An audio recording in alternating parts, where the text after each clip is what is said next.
नमस्कार, आप देख रहे हैं MGB डिजिटल इंडिया और मैं आपके साथ ज्योति मिश्रा। कृष्ण अपने बालपन की नटखट शरारतों से सबका मन मोह लेते थे। उनका रूप और स्नेह लोगों के मन को उनकी ओर आकर्षित करता था। जब श्री कृष्ण बांसुरी बजाते तो सभी लोग मनमुग्ध होकर जाते और उनकी बांसुरी की धुन सुनकर उनकी ओर बढ़ने लगते। इसके अलावा भी एक कहानी ऐसी है जिसकी वजह से शिव जी को गोपी का रूप धारण करना पड़ा था। तो आइए जानते हैं कृष्ण और शिव जी की कहानी। वृंदावन की कृष्ण रासलीला, जिसे देखने के लिए कई लोगों ने प्रयास किया, लेकिन इसमें केवल कृष्णा और उनकी करीबी सखियां यानी कि गोपियां ही हुआ करती थी। इसमें कृष्णा के अलावा अन्य पुरुष का होना वर्जित था। रासलीला यानी कि जीवन का रस। जब शिव जी ने रासलीला के दौरान कृष्ण की मधुर बांसुरी सुनी तो खुद को रोक ना पाए। शिव जी हिमालय पर विराजमान थे, उन्हें यह रासलीला देखने का मन हुआ।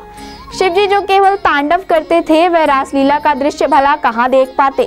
लेकिन जब उन्होंने कृष्ण रासलीला के दौरान मधुर बांसुरी सुनी तो वह इसकी तरफ आकर्षित हो गए और उन्होंने महादेवी गौरी के सामने रासलीला में जाने की इच्छा जताई और चल दिए रासलीला का आनंद लेने। बस फिर क्या था, चलते चलते शिव जी जब नदी के पास आते हैं तो वहाँ उन्हें एक नाविक दिखाई देता है जो उन्हें रासलीला में जाने से रोक देता है और कहता है रासलीला में एक ही पुरुष होना चाहिए और वह कृष्ण जी हैं। आप जैसा पुरुष वहाँ नहीं जा सकता। शिव जी ने पूछा, अब वे क्या करें, उन्हें रासलीला देखनी है। नाविक ने उन्हें एक उपाय बताया और कहा कि आप औरतों के कपड़े पहनकर जाएं। शिव जी यह सुनकर थोड़े अचंभित हो गए और नाविक से कहा, यह संभव नहीं है, मैं औरतों के कपड़े कैसे पहन सकता हूँ। शिव जी के इस बात पर नाविक बोले, प्रभु फिर आप रासलीला में नहीं जा सकते। तो शिव जी ने कहा कि अब मैं स्त्री के कपड़े कहाँ से लेकर आऊं।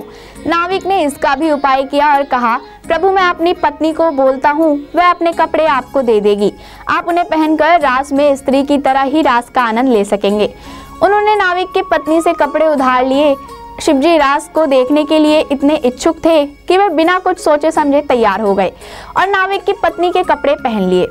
रासलीला पूर्णिमा की रात को होता था, जिसमें पुरुष केवल यानी एक कृष्ण जी और बाकी सब औरतें यानी कि उनकी गोपियां और राधा रानी होती थी। इसलिए रासलीला में जाने के लिए शिव जी को स्त्री रूप में जाना पड़ा था। कहा जाता है कि रासलीला का सही अर्थ जानना है तो सबसे पहले स्त्री रूप को समझना और जानना जरूरी होता है। श्री कृष्ण की बांसुरी की तान पर महादेव घूंघट लेकर नृत्य में शामिल हो गए। वह इतने मस्त होकर नृत्य कर रहे थे कि सारी सुध-बुध खो बैठे। श्री कृष्ण ने भोलेनाथ को पहचान लिया था। उन्होंने मुस्कुराते हुए महादेव को गोपेश्वर नाम से पुकारा। महाराज खत्म होने पर कृष्ण ने भोलेनाथ को ब्रज में इसी रूप में विराजमान होने का आग्रह किया। तब से ही शिव जी गोपी के रूप में वृंदावन में निवास करते हैं। धर्म ग्रंथों के अनुसार गोपेश्वर महादेव की सबसे पहले राधा कृष्ण ने पूजा की थी। मान्यता है कि पूजा के दौरान उनकी उंगलियों के निशान शिवलिंग पर बन गए थे। फिलहाल आज की इस खबर में इतना ही। देश विदेश की तमाम खबरों को देखने के लिए देखते रहिए MGB डिजिटल इंडिया। धन्यवाद।